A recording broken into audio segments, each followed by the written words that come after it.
In this time, I would like to discuss what is the difference between when and while. অর্থাৎ আজকে আমরা জানবো যে when এবং while এর মধ্যে পার্থক্য কি, কোন সেন্টেন্স আমরা when ইউজ করব এবং কোন সেন্টেন্স আমরা while ইউজ করব।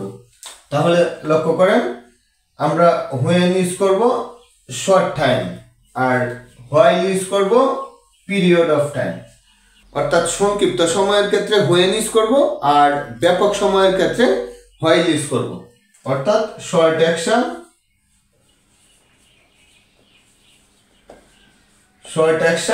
আর এটা হচ্ছে কি লং অ্যাকশন। তাহলে আমরা এক্সাম্পলের মাধ্যমে বুঝে নিই।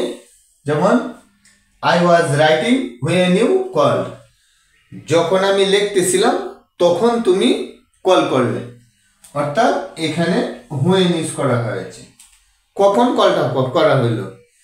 যখন আমি লিখতেছিলাম ওই মুহূর্তে কলটা আসলো, সুতরাং সেটা সংক্ষিপ্ত সময়, অর্থাৎ at that time,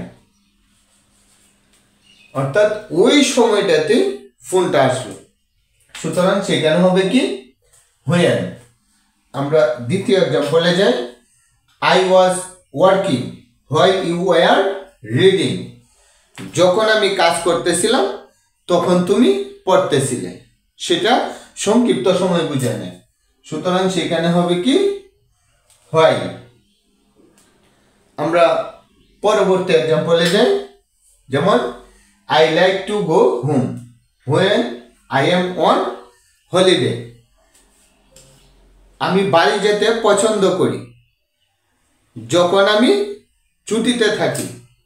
অর্থাৎ যখন আমার ছুটি থাকে তখন আমি বাড়ি যেতে পছন্দ করি। তাহলে কখন পছন্দ করি?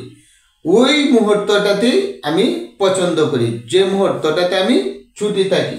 অর্থাৎ এই যে at this moment, অর্থাৎ ওই মুহূর্তে, কোন মুহূর্ত? যে মুহূর্তে আমার ছুটি থাকে ওই মুহূর্তেই আমি বাড়ি যেতে পছন্দ করি, সুতরাং সেটা হচ্ছে কি শর্ট টাইম।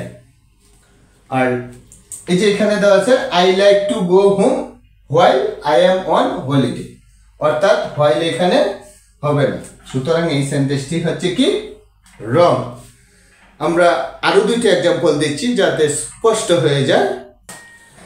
তাহলে লক্ষ্য করেন, the teacher came out when the bell rang, অর্থাৎ যখন ঘন্টা বাজলো তখনই শিক্ষক বাইরে হয়ে গেল। অর্থাৎ এখানে when ইউজ করা হয়েছে। অর্থাৎ কখন বাইরে হলো? যখন ঘন্টা বাজলো ওই মুহূর্তে শিক্ষক বাইরে হলো, সুতরাং সেটা শর্ট টাইম বুঝিয়েছে। অর্থাৎ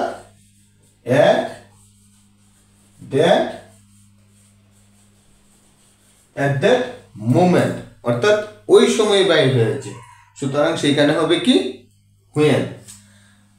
আর এই যে the teacher came out while the bell rang, যদি while ইউজ করা হয় এটা কি wrong হবে, অর্থাৎ this sentence is wrong। আমরা লাস্ট এক্সাম্পলে যাই।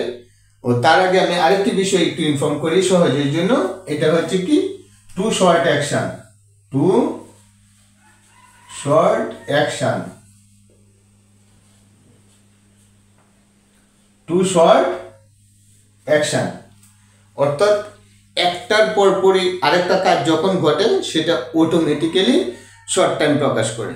এই বিষয়টা লক্ষ্য রাখলেও এই সেন্টেন্সটিতে সহজে আপনারা বুঝতে পারবেন। তাহলে আমরা লাস্ট এক্সাম্পলে যাই। when I was boyhood I lived in America, যখন আমার বাল্যকাল ছিল তখন আমি আমেরিকায় বসবাস করতাম। আর এটা যদি এখানে সেন্টেন্সে when ইউজ করা হয় তাহলে সেই সেন্টেন্সটি হবে কি wrong, কারণ এখানে ইউজ হবে while, অর্থাৎ ব্যাপক সময় বুঝিয়েছে। যেমন while I was boyhood I lived in America, অর্থাৎ while হবে কি সেখানে সঠিক অ্যান্সার, অর্থাৎ কারেক্ট অ্যান্সার। অর্থাৎ এজ যদি প্রকাশ করে, এজ অর্থাৎ বয়স প্রকাশ করলে সেটা অটোমেটিক্যালি ব্যাপক সময় বোঝাবে, সুতরাং এই সেন্টেন্সের হোয়াইল হচ্ছে কি কারেক্ট। তাহলে while I was boyhood I lived in America.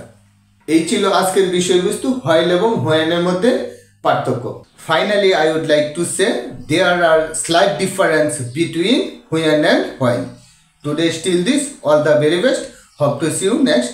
Thank you so much.